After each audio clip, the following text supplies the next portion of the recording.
Welcome back to the Mental Space and welcome back to the Emirates Literature Festival. Now today's episode is absolute gold. We are here talking about the secrets of a longer and happier life. Now my guests today are two of the star authors of this year's festival. Dr. Rangan Chatterjee, who is the author of Happy Mind, Happy Life. He is the star of the BBC show Doctor in the House and also one of Europe's biggest podcasts, Feel better, live more. And we have Professor Rangan Kenny, who has written an amazing book called Age Proof. Now, as a guy who's just turned 50, I love the concepts in this book about successful aging. She's also leading the Irish Longitudinal Study on aging. Yeah. Also known as Tilda, which is much easier to say. That's right. Yeah. Now, we are at a live festival, so there will be some background noise, but we can hear ourselves perfectly well here. I'm a bit conflicted as to who to start with because who doesn't want to be happier, Rangan? But at the same time, I've promised my daughter I'm going to be living till 150. You've threatened your daughter. You're going to be living till 150. I promised. I'll start with you, if I may, Rangan. Okay. Big question. Are we not happy? And how can we be happier? I think when we hear the term happiness, I think many of us hear different things and we interpret it in different ways. Mm-hmm. So I think we have to be very careful what we mean by happiness. When I say happiness, I don't mean I've got a smile on my face 12 hours a day, 7 days a week. That's not what I mean by happiness. In Happy Mind, Happy Life, I break down what I think the three components are of what I call core happiness as opposed to junk happiness.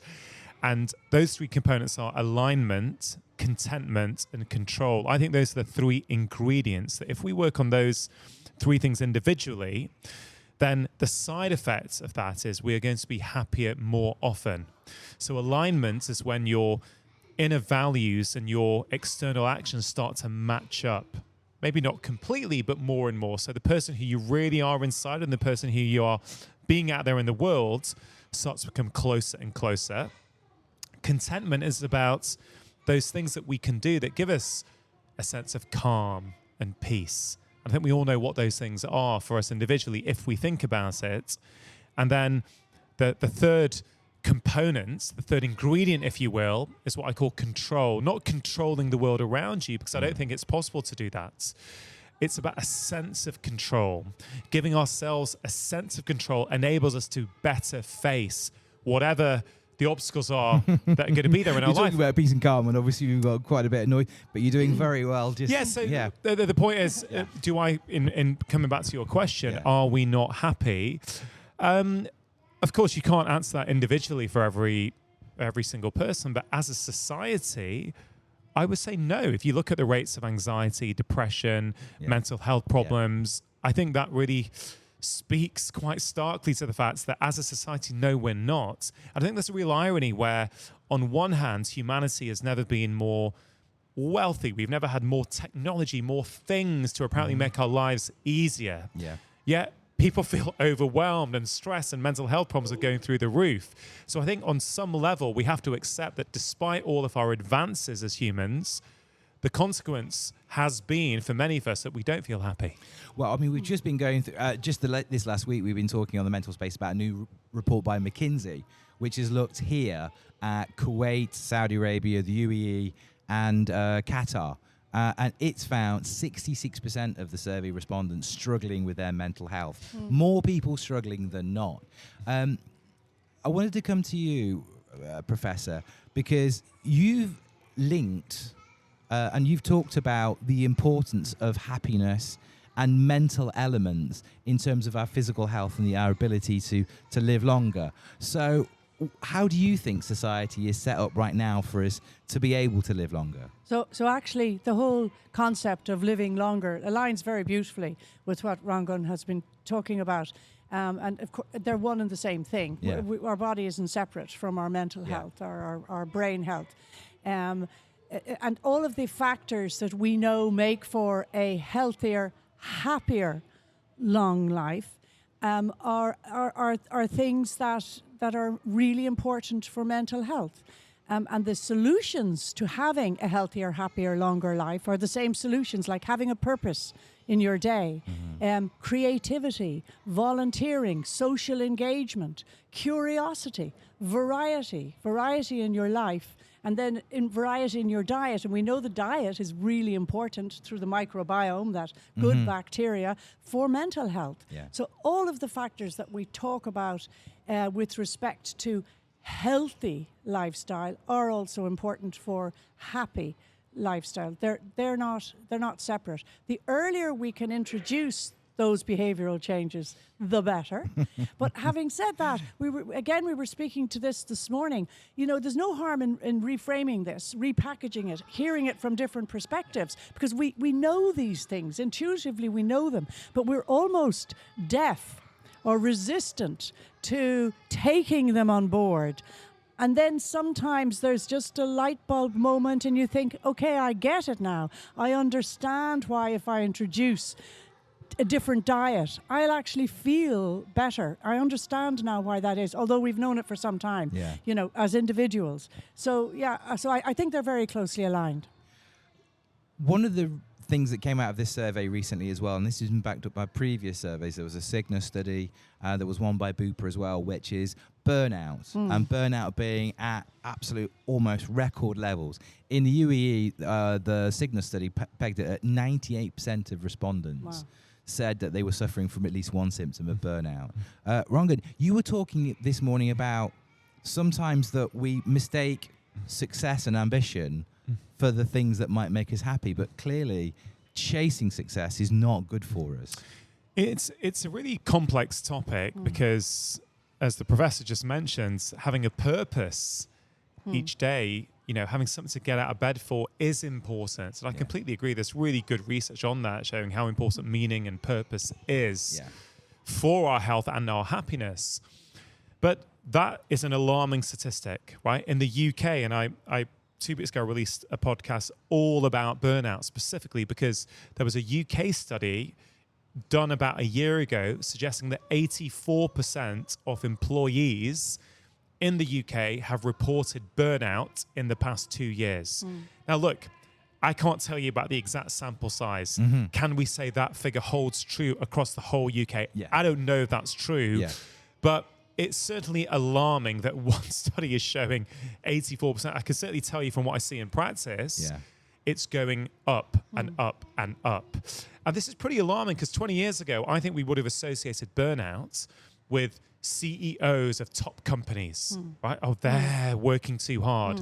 We're now seeing burnout in teachers, in doctors, in nurses, in firefighters, in, you know, frankly, all professions, in everyone. And I think, you know, if we're talking about happiness, we're talking about longevity, healthy aging, one of the big factors that I don't think people truly recognize enough is that of chronic unmanaged stress.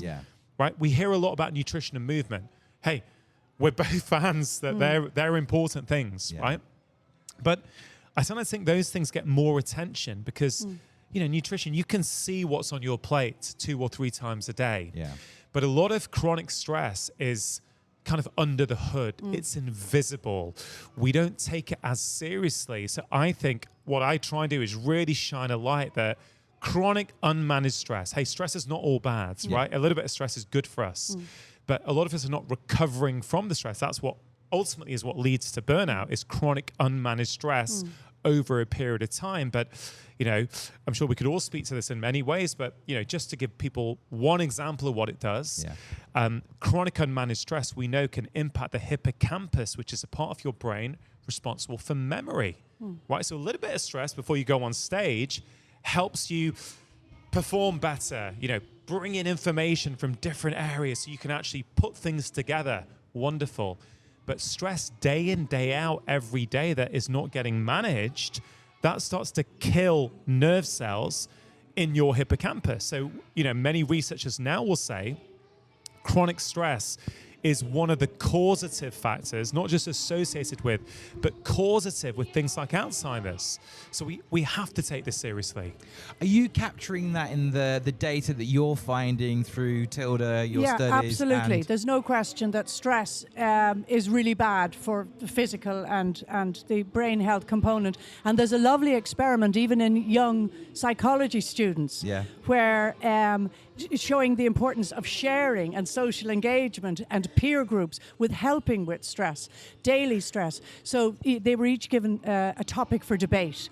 Class was divided in two. One half of the class were allowed to discuss the topic with their peers, etc., and what they were going to say when debating, and the other half had to work alone and just prepare their debate. They measured their stress levels. We can measure it through hormones, through heart rate, through blood pressure, and there are other ways of looking at sympathetic activity through skin, sympathetic activity. And all of those stress factors were significantly higher after the debate and just before the debate in the group who weren't allowed to share. So a solution to this is sharing your issues with others. I've two young boys. I see the stress they have at work. And I hear it with their peers. I don't recall when I was training having that same level of stress. And I think the pressures of our society, particularly with technology, have just compounded all of this. So one solution is sharing and having a peer group that you can share with, offload. And you find yourself, if you go out with friends at night and you just offload everything, it's so much easier the next day to take things on board. Yeah. I mean, the importance of sharing, I'm a 1,000,000% agree with you. A lot of people out there find it difficult to share. There's still a lot of stigma around mental health. Obviously in the UK, the conversation's getting louder, which is great. But within workplaces, within schools, within our kids, even within social media, how do we begin to tackle the stigma and actually get people to open up? What are the important first steps, Rangan? Look, it is difficult, especially if it's culturally not deemed appropriate or typical where you are. Yes, of course, this can be a difficult thing. And yes, I would say in the UK, things have advanced a lot over the past 5 or 10 years. Some will say it's not advanced enough. Some will say people are now oversharing, all sorts of things. As the dynamic starts to change, people come down on both sides of the debates. But I think generally it's a good thing. People feel that they're more able to share when they're struggling. Look, I would just encourage people to think about, okay, let's say in your work, you don't feel you can talk to your boss about it. You don't want them to know. Maybe you've been told you'll be black marked and you won't get promotion if people think you're struggling. You can't cope with the pressure. Okay, do you have anyone outside work? Do you have a friend? Do you have a sibling? Do you have someone who you might be able to say just this to? Hey, listen, do you have 10 minutes at all at some point? I know you're super busy. I've just got a few things on my mind. I'd really appreciate a moment if I could to talk to you. You'd be surprised by what comes back. They may say something like, if you approach it in that manner, rather than just offloading on them when they may not be ready for it, because maybe they're dealing with stress, if you can say, hey, at some point in the next few days, could you let me know? I think you'd be surprised by how many people would say, hey, you know what? Yeah, okay, no worries. I'm a bit busy today, but how about tomorrow? Should we grab a coffee after work? Or can you call me at 8 o'clock tomorrow evening? Because you just need to open up the opportunity for it to happen. And then what often happens is that you'll share something you're struggling with, and they'll often say back to you, hey, I didn't realize. I thought you were fine. I'm also struggling with the same thing. That's what I found in my own life. These things are not just happening in our own head. They're happening to everyone. And the person you're opening up to is probably struggling with the same thing as you are. They just don't know you are. You don't know that they are. Sometimes feels like it's almost like a private pandemic. Yeah, it is actually. It's so endemic at the moment. I mean, you heard the figures, and given those figures, the likelihood is, if it's an 87% likelihood, that the person you're sharing with also needs to share, and that bidirectional engagement is very valuable. And it's worth, in terms of aging and the impact of chronic stress on accelerating the biology of the aging process, which we're all going through, and we start when we're kids having that process, so this applies to all. The cultures which have traditionally longer lived numbers in their population proportionately with less diseases like Alzheimer's, like arthritis, like high blood pressure, etc., they all have de-stressing rituals built into their day. You talked this morning about your coffee and your exercise in the morning. I mean, something simple, which is a ritual de-stressing process, will help. Now, sharing is one of those. In Sardinia, they do that with a glass of wine in the afternoon. Older persons meet together every afternoon and share.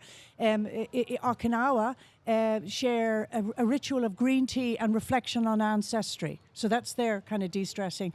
The Icarians and in Nicoya in Costa Rica take an afternoon nap. It's de-stressing. Napping is good, etc. And Loma Linda groups, they pray together as part of their ritual. So all of those factors are de-stressing. In Ireland, practiced religion is very common, particularly amongst people over 60, certainly over 70. And that involves usually meeting others and engaging in a ceremony on a Sunday morning in church. But actually, we found it really hard to disaggregate the impact of the social engagement that involved and that weekly ritual with actual spirituality or belief. In fact, I'm not sure that the two can be separated. We talk about social engagement. You've both talked this morning about loneliness, and if we go to the Museum of the Future, they actually have this retrospective that it's set 50 years in the future, but they look back at 2030 and they say that loneliness at that point is one of the biggest killers of mankind. How big an issue is loneliness, and how seriously do we need to take this? I mean, loneliness is toxic for humans. The research is suggesting that the feeling of being lonely may be as harmful as smoking 15 cigarettes per day. Wow. Yeah, that's really quite alarming when you hear that, right? So let's just take a step back for a minute and go, how on earth could that be? Right? So the way I interpret that, and through my understanding of the stress response system in the body, I explain it like this. The stress response system is there to keep us safe fundamentally. Okay, so, 500,000 years ago, you're in your hunter-gatherer tribe, predator approaching, you see the predator, you activate your stress response system, which does a whole series of things like making your blood more prone to clotting so that in case you were going to get attacked, you're not going to bleed to death. Yeah. You're actually it's going to save your life. Your blood pressure will go up, right? So more oxygen can get delivered around the body. Your blood sugar is going to go up. Your amygdala, the emotional part of your brain, goes on to high alert. All these things are very helpful if you really are in danger. They're going to help you. And as long as it's short-lived, as long as at some point that danger is resolved in some way and you can go back to baseline, all well and good. Now, let's just apply loneliness here. Loneliness, your body will know on some level that if you're isolated, you don't have a tribe around you to take care of you. So your body knows that you are now vulnerable to attack. If you get into trouble, if you get out there and there's a predator there and you don't have your tribe around you, you could be in trouble. So the way I look at it is that it activates your stress response system in the same way, because that's a threat. You being by yourself is a threat because we evolved in tribes in these hunter-gatherer communities. So it does the same kind of stuff. It activates our stress response system as if there was a threat. So loneliness actually is a threat, right? And with the growing rates of loneliness, which are pretty alarming now in the Western world, and I keep saying Western world, but let's expand it. I think everywhere now, people are getting lonelier and lonelier. Totally. Your body is reacting to that, and I think we have to take it seriously. I mean, it's a factor that happens a lot in places. You were talking this morning as well. Lots of people come to the UEE and they perhaps come for 2 to 5 years, and it can sometimes feel like quite a transient, lonely existence. And actually the government's doing incredible work in visas and long-term visas, so people can begin to feel like they can put down roots and build community. Professor, you've been talking on the flip side of the harm that loneliness does, the benefits in terms of how much longer we can live. if actually we do lean into community and we do lean into friendship and laughter, and just tell our audience a little more I just want to about take a step back for a course, second on the biology, because it's fascinating. There's been some lovely recent work with rhesus monkeys, because we're gregarious animals and we've evolved needing each other in terms of company for the reasons that Rangan have said. So there's been really nice work on rhesus monkeys where they were separated from each other. And once a monkey was isolated, they took biopsies of the lymph glands, which are the kind of inflammatory immune engines, and we're all very familiar with the immune system now since COVID, the immune engines in the body.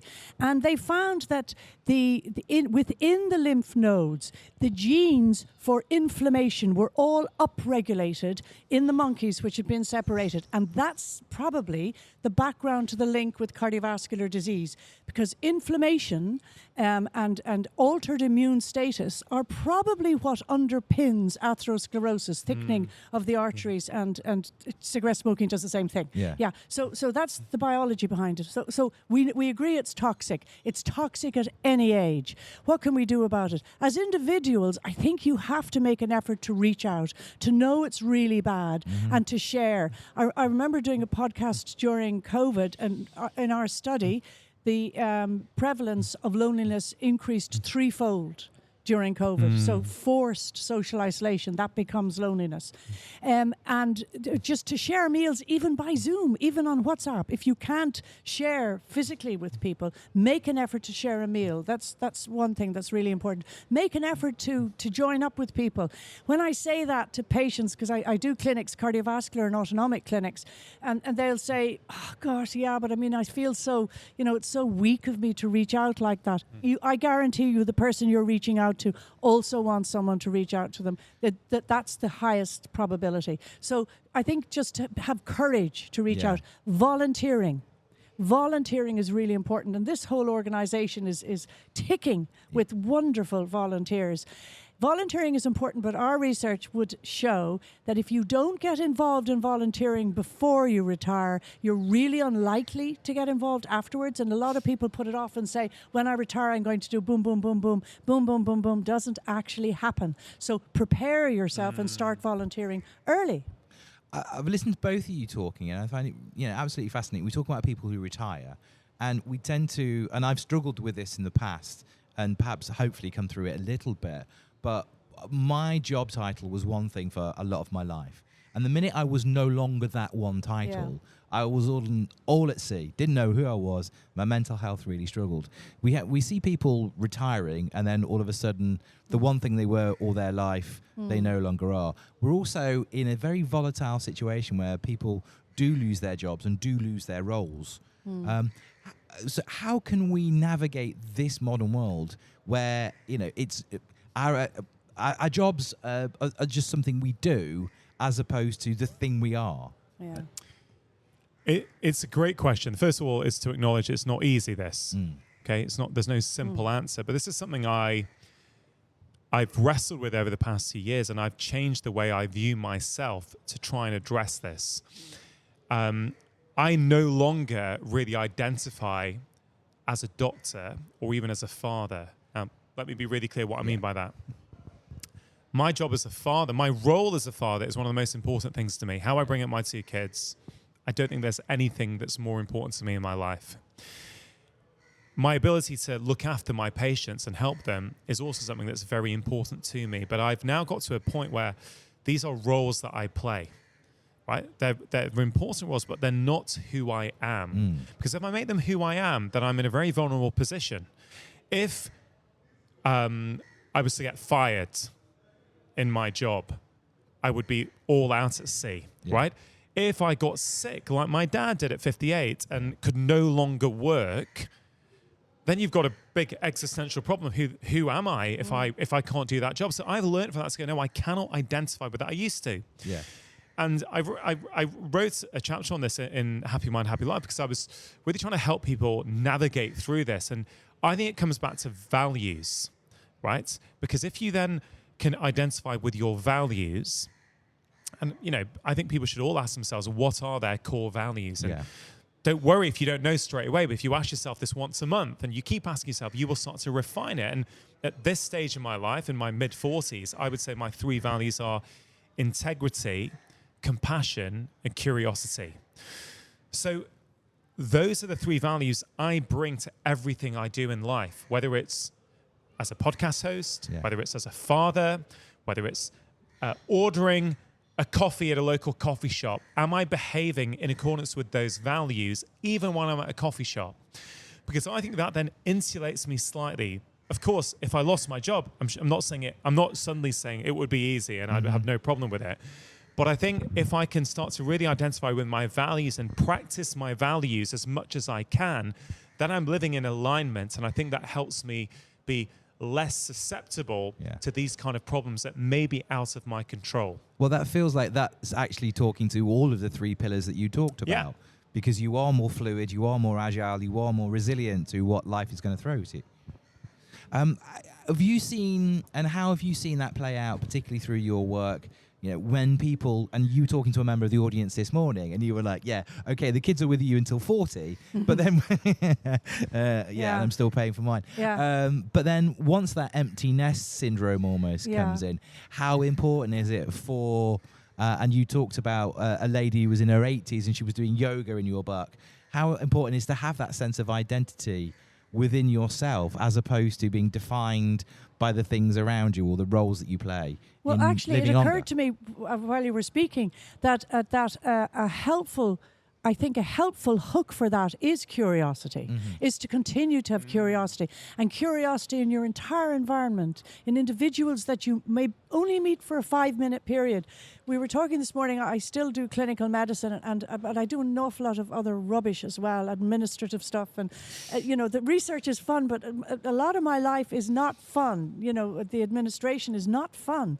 And I love my clinical moments because I love that one-to-one with a patient where we have an opportunity to share with each other. They're very precious. And I don't come back stressed from my clinics. I always get something from my clinic. So I think if you can bring, curiosity into every element of your life, no matter what it is, will help you navigate. It's hard I think it's a little bit more difficult for women in a way, because as they get older, they become invisible. This is what they'll tell you. Yes. I'm no longer, I have functioning reproductive organs. Yeah. And, even subliminally, they may believe themselves to be less functioning in society, because that's me been when I was embedded listening in to your them. book this morning, and I think the media have got a big role in this, haven't they? Because the media tells, society tells women, particularly even the news anchors on TV. We saw this in Canada, Lisa LaFlamme. It's like, she went grey and she got dropped from TV straight away. I know. As a father of a young daughter, I know. that really needs to change. It does need to change. And you see, those sort of concepts can be embedded in us very early on. If we're seeing this as children, and I'm sure my attitude has been influenced by what I experienced as a child, that negativity gets embedded. So we have to work really hard as individuals, but also as a society, to get rid of that rubbish and to value people for what they are. And one of the aspects actually is compulsory retirement. We were talking about that last night with Tom Urquhart. I think retirement should be a choice, and this comes back to your issue with respect to choice. We should have choices as much as possible in life and step back and make the right choice. But forcing someone to do something when they really is against what they would like to do is really bad for their health. Rangan, I'm going to come back to you for a moment. And obviously, parenting is a role that we do. For lots of parents now, particularly, it's been a difficult time. We've gone through COVID. One of the whys of why I kind of changed the direction of my life to talk about mental health was I worry about our children growing up. You are a doctor, you are a specialist. When you look at your children, what are you doing with your children to try and embed or give them better tools than we had growing up? I've listened to your book. You talk about your self-language to yourself, which I've totally been guilty of as well. The things that we say to ourselves that we would never say to anybody else. I mean, look, the first thing I always say when talking about children is I think all parents are trying to do the best that they can based upon their understanding and based upon the state of their lives. Yeah. So I'm always conscious about that, because we can often feel quite guilty when we hear things or parenting advice that we may or may not have applied ourselves. We can often start to feel really bad. So I always like to start off by saying, you can't undo what you've done in the past, and you're probably doing the best that you can, right? So what do I do specifically? I'm very intentional about my phone use around my children. I barely ever use it in front of my kids. And that's something my wife and I talk about a lot. My wife and I probably have slightly different views on that. I won't say too much about that. She's not here to give her side of it, right? So I'm obviously giving my side of it. But I'm very particular at dinner times, at the meal table, no phones, no technology, barring pretty, I would say no of course, if there's a family member who's ill or something, apart from those sort of things, that's a complete no-no. Yeah. We play a gratitude game every night at the dinner table. We have to go around the table. We don't have to. It's not compulsory, but we do this regularly, where we all go around answering 3 questions. What's one thing I've done today to make somebody else happy? What's one thing somebody else has done today to make me happy? And what have I learned today? Simple exercise, devastatingly effective. I initially thought this could be really good for my kids to do. I thought, I feel pretty good after doing this exercise as well. So no matter, we have this negativity bias. Humans do. It's what's kept us alive for so long, but that could be working against many of us in the modern world, where we overly focus on the negatives and we don't spend enough time appreciating the positives. So that's something I do. And the final thing really to say, and I know it's hard this, but I really do believe this. I've been a parent now for 12 and a half years. And the biggest thing I've learned is that kids don't really do what you tell them to do. They do what they see you doing. And so I think the truth is, if we want to change our children's behaviors, we have to look in the mirror first. And go, what are we modeling? Right? And I've honestly had to look at some of my behaviors and go, you could either tell off your child for this, okay, where do you think they've got it from? Oh, they've got it from you, right? So maybe what I need to do first of all is change it in myself. Or even, the thing my parents didn't do with me, and I don't think it's a generational thing, I'm honest with my kids. I say, hey, you know what? I'm really sorry, Daddy actually made a mistake then. I shouldn't have said that. I misinterpreted that, or work was super stressful and I just came straight out of that. I'm actually really, really sorry about that. And I think it's really powerful because I don't think my parents were great, right? They brought me up really well. It's nothing negative about what my parents did, but we can always try and improve things. Absolutely. And I don't think my parents would ever have admitted a mistake to me. So I then would grow up with this idea that you have to be perfect as a parent. I realized actually that's ridiculous, because if you then show your kids that you are perfect, what are you setting them up for? So I try and embrace imperfection and own up. I mean, I could talk to you for 2 hours on parenting, but certainly there are some of the ideas I'm happy to keep the camera rolling, but I know you guys. There are some of the ideas I have about parenting, which I hope are helpful. I'll come to you and get your thoughts on. And you're more experienced as a parent than me. I'm only 12 years in. Double the time at the moment. I have 2 boys, and both are actually working in London, and I'm living in Dublin, obviously. So empty nest and that. And I don't know that. I actually think when I was a working mother, there were a lot of stresses, and it was difficult, and it was very challenging. I mean, I've seen the way society has reorientated itself for working mothers for the better it's evolved during my working life. I remember well as a young consultant in Newcastle upon Tyne, first year as a consultant, I had 10 weeks maternity leave, and my husband got 24 hours. So there was no such thing as paternity, maternity. There was no such thing as part-time working. You had to go back full-time, or you gave up your job, and it was tough. And I know others who suffered, who made that choice and suffered from a career perspective. They never got back on the working wheel again. So I think times have changed, and that's a very positive thing. The most important thing in my whole life are my 2 boys and my husband. There's nothing more, and we're terribly, terribly close. Talk a few times a day, share an awful lot, and certainly they share with me probably too much. And I share with them much, much more than I would have done with my parents. It's a generational thing, and we're far, far more open, I think. How important is that? I mean, one of the things that changed the course of my life recently was I lost my father to mental health. And 3 years ago, he had a mental health breakdown.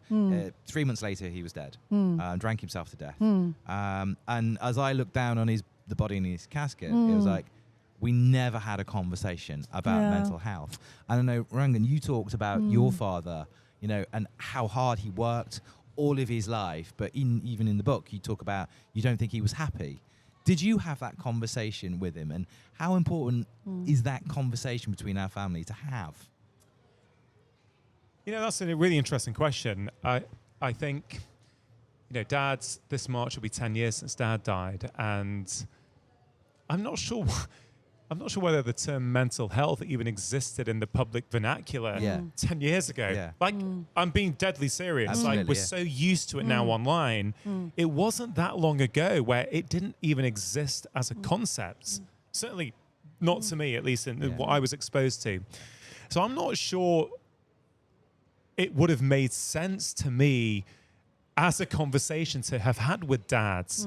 You know, so if Dad was alive now, yeah, I'm not sure I'd frame it. I don't think I'd call it mental health if I was chatting to my dad. I'm not sure he would understand what that really meant. You know, Dad grew up in India. He came, like many immigrants from countries like India, to the UK for a better life, right? So they came to work. Came to, I'm leaving my family, I'm leaving my friends, I'm leaving what I know. We're here to work and make a better life, make a life that I can't get back in India. And as I said in our panel discussion this morning, you know, as I've reflected since Dad died, I've gone through various phases. And now I'm at the phase where I look back at Dad and go, well, I don't think he was happy. Like, genuinely, and I talked to Mum about this, who is still alive. I said, no, your dad wasn't happy. He had a lot of anger and resentment over the state of his life and what he felt he had to do. Yeah. But also, I can't assume that I know what was going on inside his head. Right? That's the honest truth. Like, I think one thing I try to do as I get older is judge people less. I go, look, I don't know their life. I don't know their childhoods. I don't know what their belief or understanding about the world is. Yeah. Maybe my dad would go, yeah, it was worth it. Maybe, you know, seeing you and your brother happy in good jobs. Yeah, I did it. Yeah. He's not around, so I can't ask him that. So I think we've got to be very careful when we talk about these things. We need to put the context behind them. And so I've not really thought about that till this morning. It's probably something I'll reflect about the next few days. You know, maybe my dad will say, yeah, I'm okay with what happens to me because the cost of it was seeing you guys succeed. Yeah. I could keep that camera rolling for another 2 hours, but I know you've been very generous with your time. Before we wrap things up here, can we take a sneak preview of both of your books? Just give us a couple of because you both talk about, you know, the valuable things that people can do in their lives, how they can make a difference that don't necessarily cost anything. Give them one or two of the observations or the findings from your book where people can begin to start to make that change. Because you said this morning, your book starts with "You are as young as you feel."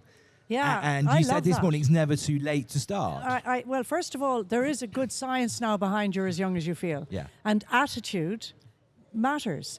And having a positive attitude matters. So I think that's worth knowing and believing in yourself. Therefore, that should give people confidence. You know, that I don't feel whatever age I am. I feel this age. You know, and therefore I am that age biologically. Yeah. So the science would support that. Okay, so you are as young as you feel. I like that. And also, I think that friendship. Remember how important friendship is, and having a peer support and culture that. Nurture that, because it's actually very often your earlier friends who will be your lifelong friends. Yeah. They get it, and you don't have to put on faces or fancy airs or anything with them. Yeah. They've all made that journey, so there's a huge shared life experience. But remember intergenerational friendships. We're really bad at that on our islands. Yeah. Worse than any other culture in Europe anyway. We're inclined to keep our friendship group within our chronological age group, right, rather than having intergenerational friends. And they matter because they'll bring a whole lot to your life.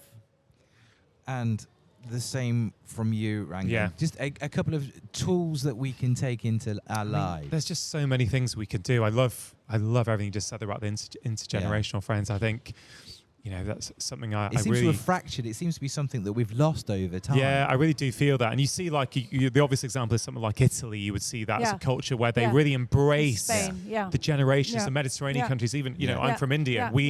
My culture, we really embrace that. Yeah. It's part of the culture. You do things with all the generations regularly. Yeah. But in terms of some things for people to think about, maybe that they haven't thought about before, simple thing.